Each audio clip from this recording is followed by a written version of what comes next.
Buenos días, queridos amigos y amigas que nos acompañan en este seminario teológico sobre el libro de Daniel y su íntima relación con el libro de Apocalipsis y toda la escritura, pero especialmente con Apocalipsis. Hoy vemos la segunda parte del capítulo 11 del libro de Daniel.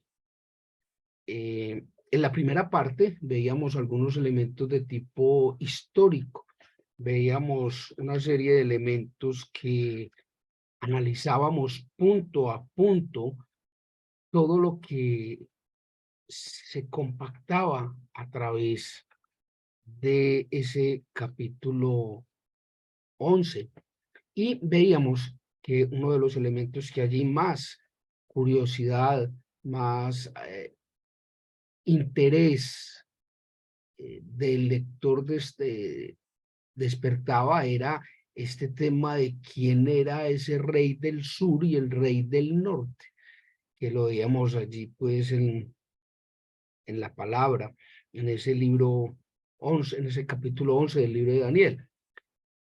Sin embargo, antes de entrar en esos detalles de quién era el rey del norte, el rey del sur, hay que caminar un poco más de la mano con la historia. En este seminario hemos ido muy de la mano de no solo la Biblia, sino que hemos corroborado lo que se establece en la Biblia a través de la historia, tanto de la historia universal como de la historia de toda esta región del Reino Unido, de Europa, de África. Nos hemos movido a través de la geografía, de la política, de la historia, precisamente para corroborar lo que la Biblia establece en el libro de Daniel. Y hemos ido comprendiendo, hemos ido destapando una cantidad de elementos que nos permiten tener una claridad al interior de qué es lo que hay, cómo es que funciona, el porqué de tantas cosas. Y en ese caminar y en ese descubrir otros elementos, uno de esos más llamativos, uno de los más fuertes, es comprender y entender cómo Roma ha jugado un papel vital dentro de todas estas visiones y sueños de Daniel. Y hemos encontrado cómo ha surgido ese cuerno pequeño, ese monstruo que devoraba, que era Morfo. Hemos ido descubriendo que todo esto era una referencia bíblica que hacía Daniel en su momento, exponiendo esa, esa condición romana y de esa iglesia romana que hoy en día se identifica como la iglesia católica romana, y el porqué de esos comportamientos, de esos adoctrinamientos, el porqué de esos procesos de tipo teológico, político y de cómo se han movido una serie de intereses y de fichas dentro del desarrollo geopolítico y teopolítico de Roma como tal y de dónde venía ese poder. Entonces, teniendo estos elementos claros, que son antecedentes, reitero, es muy importante establecer tres elementos que nos van a permitir una total claridad sobre Daniel 11 y con el que vamos a cerrar este ciclo. Esos tres elementos básicamente son, el primero es que todos los reyes de Egipto se llamaron Ptolomeo. Ojo, todos los reyes de Egipto se llamaron Ptolomeo, que era básicamente los del sur. Los reyes del sur eran los reyes de Egipto y todos se llamaban Ptolomeo. Y todos los reyes del norte, es decir, de esa parte de Siria, de esa parte pues del norte, todos tenían o el nombre de Antíoco o el nombre de Seleuco. Y esto es muy particular, ¿Por qué? Porque entonces empiezan a encajar estas fichas de que el rey del norte se levantará, el rey del sur hará, el rey del norte conquistará y el rey del sur negociará, en fin, todo lo que ya hemos visto sobre esta parte del libro de Daniel. Y esto que acabamos de descubrir, de que todos los reyes del sur o los reyes de Egipto se llamaban Ptolomeo, lo encontramos dentro de la historia. Lo encontramos claramente certificado o avalado por la historia de toda esta región de Europa y de África. Y esto lo vemos de la siguiente manera. Voy a permitirme leer porque son algunas fechas que pues no me he aprendido aún, pero que estamos trabajando en ello. Miremos estos reyes del sur, ¿quiénes fueron? Devolvámonos por hasta el año 350, 300 algo, antes de la era cristiana. Entonces empezamos por Ptolomeo I. Ptolomeo I recibió el nombre como rey de Ptolomeo I Sotero. Y esto ocurre cerca del año 323 al año 282 antes de la era cristiana. Recordemos que antes de Cristo los años y los tiempos se van reduciendo, es decir, del año 100 va bajando al 99, al 98 hasta que llegan al año 0. Y allí se parte la historia, empieza después de Cristo, del año primero después de Cristo, segundo, tercero. Ya hoy en día vamos en el año 2023 después de Cristo. Acá hemos tenido comprensión de eso también. Entonces, hay un elemento muy interesante y es que el primero se llama Ptolomeo I Sotero, que, reitero, reina entre el año 323 al año 282 antes de Cristo. Asimismo, quien le recibe allí después de la muerte de Ptolomeo I es Ptolomeo II. Cuando llega Ptolomeo II, al recibir el reino, entra como Ptolomeo II Filadelfo. Ptolomeo II Filadelfo.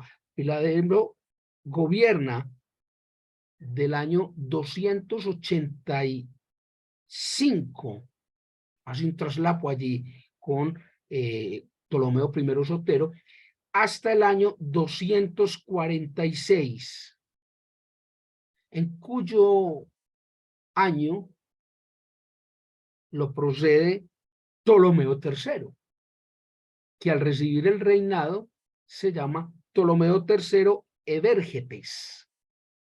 Ptolomeo III Evérgetes, quien gobierna del año 246 al año 221 antes de la era cristiana. Y le recibe a Ptolomeo II Filadelfo una vez muere. No muere inmediatamente, procede allí en el trono Ptolomeo III Evérgetes, y él es rey hasta el año 221 antes de la era cristiana. En su deceso lo reemplaza Ptolomeo IV, que es llamado en su reinado Ptolomeo IV Epífanes. Miren cómo empiezan a aparecer unos nombres que se repiten a lo largo de estas referencias bíblicas, ¿sí? Ptolomeo IV Epífanes, quien gobierna del año 221 al año 203. Recuerden, todas estas fechas son antes de la era cristiana. Posterior a este, Ptolomeo IV es reemplazado, adivinen por quién, Ptolomeo V. Ptolomeo V, conocido como Ptolomeo V Epífanes, hereda la tradición completa, solamente que este es Ptolomeo V Epífanes. Ptolomeo V Epífanes gobierna del año 203 al año 181 antes de Cristo. Este es precedido por Ptolomeo VI, conocido como Ptolomeo VI Eupator. Casi no pronuncio eso, me parece. Ptolomeo VI Eupator, que dura en el gobierno solo un año. Este fue rey solamente en el año 181, o sea, le recibió a Ptolomeo V Epífanes, a su muerte, y duró poco tiempo. No tengo conocimiento de por qué este rey Ptolomeo VI Eupator duró tan solo un año. Ignoro si fue por muerte, si fue porque fue derrocado, si fue porque se murió por enfermedad o fue que lo asesinó. No tengo la más mínima idea. Tarea allí para investigar de mi parte. Y Ptolomeo VI obviamente fue reemplazado por Ptolomeo VII, conocido en el trono como Ptolomeo VII Filómeter. Filómeter gobierna del año 181 al año 145. ¿Sí? Y así nos vamos moviendo a lo largo de toda la historia hasta llegar a Cleopatra. Cleopatra, que ya como reina sube al reino del año 51 al año 30 antes de Cristo. Y que fue desposada, no muy legalmente, no muy santus, por Julio César, y de donde sale un hijo, que posteriormente Cleopatra se suicida ante el abandono de Julio César a través de la mordedura de una serpiente en su seno derecho. Entonces miren que hasta Cleopatra, o sea, hasta antes de la venida de Cristo, concordando con la profecía allí establecida por Daniel, todos los reyes del sur se llamaban Ptolomeo. Y ahora revisemos qué pasa con los reyes del norte, todos los reyes de esa parte de Siria, de la parte norte, donde encontramos que todos se llaman o Antíoco o Seleuco. ¿Por qué? No sé. No sé. Hay muchos temas por estudiar en la historia, en especial este de los reyes. Y encontramos como el primero referenciado se llamaba Seleuco I Nicanor. Seleuco I Nicanor gobierna toda la parte y región de Siria del año 312 al año 281. Es reemplazado por Antíoco I Sotero. Mire que ese Sotero se parece mucho al Ptolomeo I Sotero. Y aquí lo recibe es Antíoco I Sotero. Y ese Antíoco I Sotero gobierna del año 281 al 261. Posterior a esto, sube al trono, adivinen quién, Antíoco II, conocido como el Divino. El Divino. Era conocido. Antíoco II, quien gobierna del año 261 al año 246. Fíjense que en esta dinastía del rey del norte, de los reyes de Siria, no hay traslapos. O sea, el que va dejando el trono inmediatamente reemplazado. Como no ocurrió con estos reyes del sur, donde claramente están citados en la profecía de Daniel, como lo hemos visto en nuestras reuniones anteriores. ¿Sí? Aquí es seguidito. Y así está referenciado en el libro. Antíoco II el Divino fue reemplazado por Seleuco II. Recuerde que Seleuco I no tuvo esa continuidad. Seleuco I Nicanor se llamaba, Nicator. Y ese, solo hasta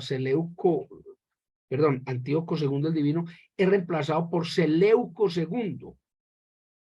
Será uno. Un nombre bastante extraño. Seleuco II será uno. Este complemento se daba una vez asumían el reinado. ¿Sí? ¿Quién gobierna del año 225 al año 223? Tan solo 2 años duró su reinado y fue reemplazado por Antíoco III. Vuelve otra vez esta dinastía de los Antíocos. Antíoco III, conocido como el Grande. Y eso tiene una connotación muy especial dentro de la historia, conocido como el Grande, Antíoco III, quien gobierna del año 223 al año 187 antes de Cristo. En este año 187 vuelve la dinastía de los Seleucos y aparece Seleuco IV Filopator. Seleuco IV Filopator, quien gobierna del año 187 al año 175. Este es reemplazado a su vez por Antíoco IV Epífanes, quien gobierna del año 175 al 164.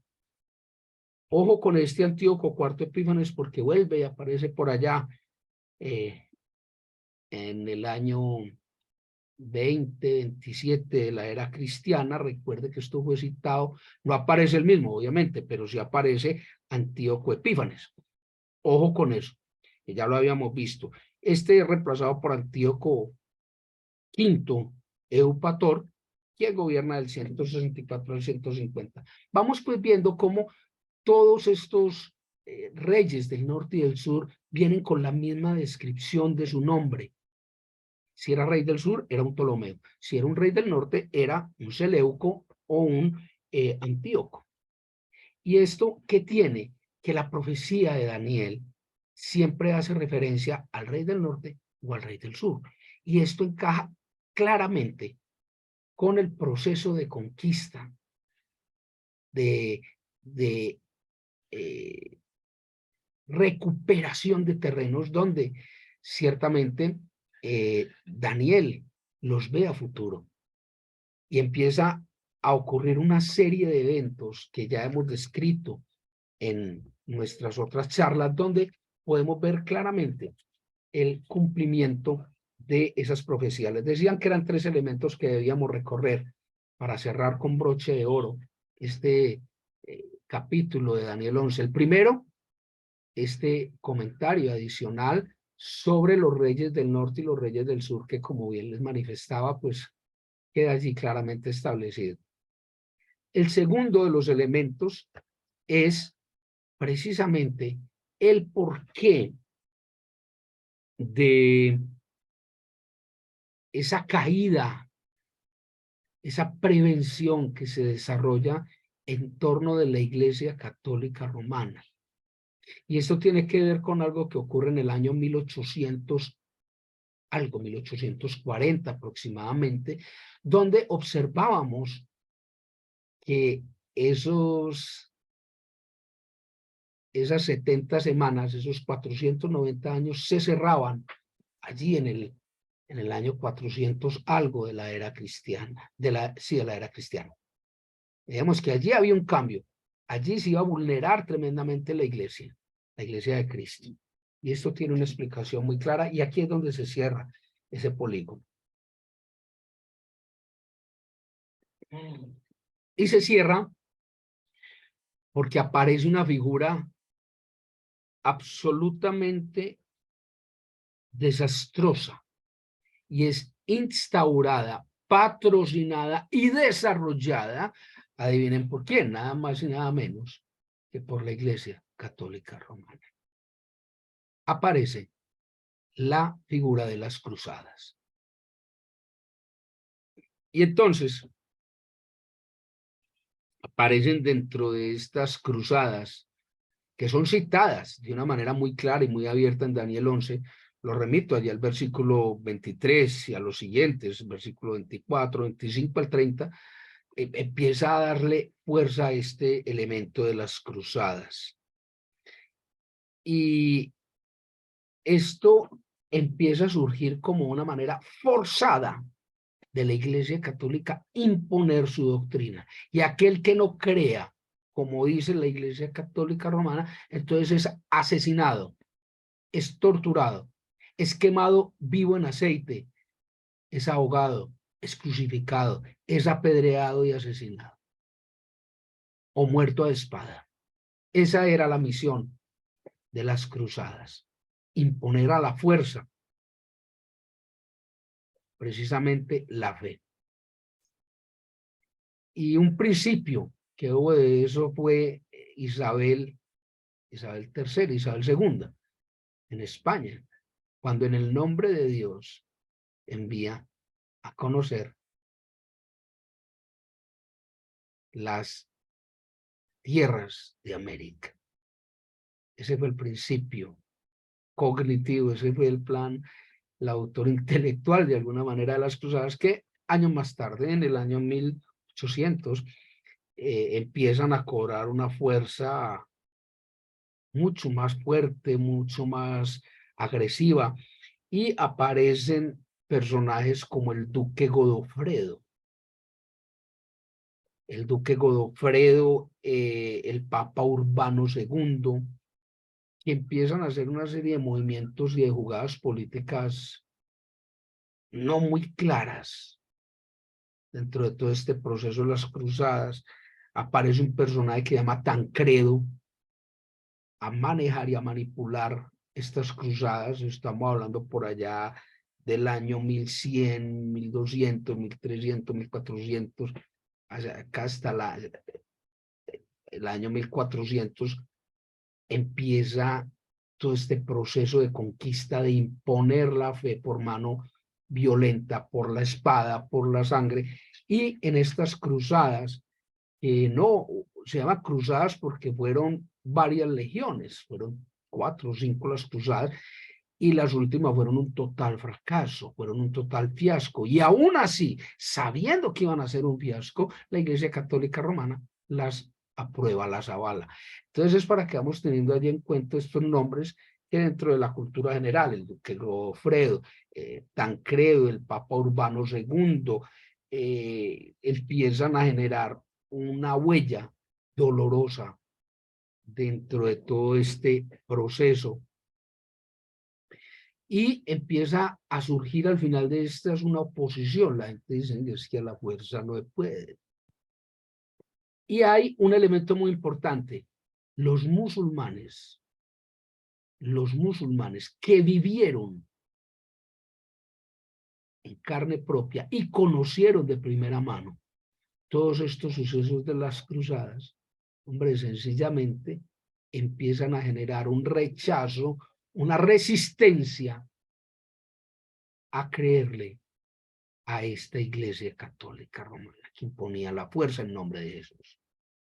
Empezamos a encontrar allí una explicación muy clara de por qué estos musulmanes, que como habíamos visto en elementos anteriores de estos seminarios, cuando hablamos del seminario de las religiones, de las doctrinas de fe, veíamos que había pues una coherencia, una compatibilidad, por llamarlo de alguna manera, entre los musulmanes y los cristianos. Empezaron a surgir unas cosas, unos elementos muy en común, y que todo esto fue destruido de alguna manera, y hasta hoy en día los musulmanes son reacios al cristianismo. ¿Por qué? Precisamente por estas consecuencias desastrosas que tuvieron las cruzadas en manos de la Iglesia Católica Romana. Ojo con esto. Les decía que las últimas cruzadas fueron un fiasco porque fueron precisamente los musulmanes quienes resistieron de una manera valerosa y fuerte estas cruzadas adelantadas por el piadoso monarca Luis IX. Luis IX fue quien empezó este proceso de caída de las cruzadas, tratando de obligar a los musulmanes a acercarse a la fe cristiana. Entonces, de ahí para acá se inicia todo un proceso en contra de la Iglesia Católica Romana, donde se ven en la necesidad abiertamente cómo el papado romano tiene que iniciar unas labores adicionales de recuperar lo que se había perdido, esa imagen que ya venía bastante aporreada de las cruzadas y que se sigue aporreando aún más hacia el año 1800 con la llegada de Martín Lutero y las famosas indulgencias que vendía la Iglesia Católica, que creo que hasta todavía hoy en día lo hace, y empieza una labor, una batalla entre la Iglesia Católica Romana por recuperar ese control que había perdido y que había quedado absolutamente caído por la obra de las cruzadas. Y es allí donde aparecen papas como Eugenio III, Gregorio VIII, etcétera, etcétera, que Clemente III, que empiezan esta batalla sin cuartel, Gregorio IX, etcétera, etcétera, y que deja un sinsabor en la historia, dejan un sinsabor y donde les toca asumir de alguna manera, les toca enfrentar todos estos procesos en contra de la Iglesia Católica Romana por una razón muy sencilla.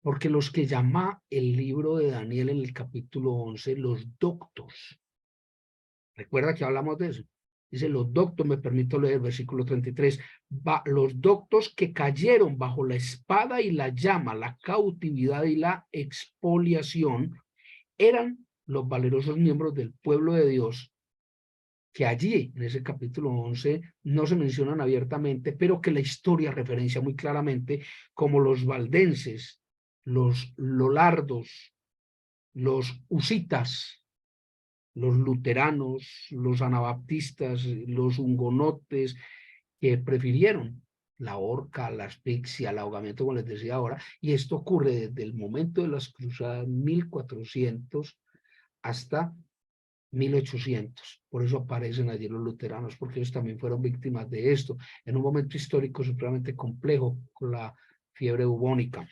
Entonces, este sería el segundo elemento que se da para tener total claridad de Daniel 11. Primero, todo el tema de los reyes del norte y del sur, los Epífanes, los Ptolomeos, que ya explicamos. En segundo lugar, esta obra de, perdón, los Epífanes, no, los Antíocos y los Seleucos. El segundo lugar, esta obra desastrosa de la Iglesia Católica Romana, y eso la explicación de muchas otras cosas que se han venido llevando. Y el tercer y último lugar es la posición clara que se establece a través de toda la profecía bíblica, en donde hay dos elementos que es importante resaltar. El primero es que en toda la profecía bíblica se observa el mismo comportamiento. O sea, el ser humano, el hombre, es la misma chanda. Toda la historia de la humanidad y hasta hoy en día, hoy tal vez más chandoso que antes, pero se da la misma explicación, la misma claridad, la profecía es cíclica. Es decir, el hombre es una chanda, hace una cantidad de daños, Dios le impone un castigo, Dios lo perdona, Dios le da otra oportunidad y el hombre vuelve y le embarra y vuelve a ser más chanda que antes. Eso se repite a lo largo de toda la profecía bíblica, elemento número uno. Y elemento número dos es que no siempre la profecía bíblica habla de elementos futuros o de pronóstico de elementos que van a ocurrir en el futuro.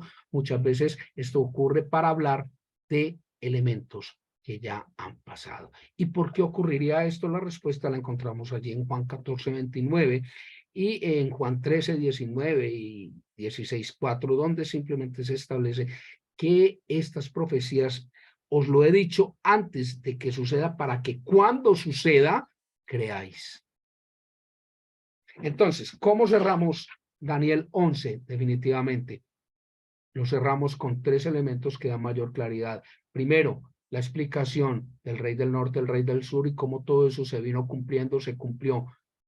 Número dos, la condición y la posición de la Iglesia Católica Romana que a través de las cruzadas y de otros elementos genera esa caída. Por eso en el año 1800 se da esa ruptura completa de la que habla el cumplimiento de las 490 semanas, 490 años, perdón, 7 por 70 semanas que ya lo habíamos explicado anteriormente. Y tercero, la condición y la posición clara de la profecía bíblica frente a la realidad de lo que hemos visto. Con esto damos por cerrado el capítulo 11 de Daniel y con la ayuda del Señor, la semana próxima siguiente, ahora sí a la hora habitual de las 7 de la mañana, estaremos abordando el último capítulo del libro de Daniel, Daniel 12, y ver su correlación con toda la profecía bíblica y especialmente con el libro de Apocalipsis. Para ya con esto, habiendo cerrado Daniel, vamos a entrar directamente a abordar el tema del libro de Apocalipsis, que tiene, si mal no estoy, 22 capítulos.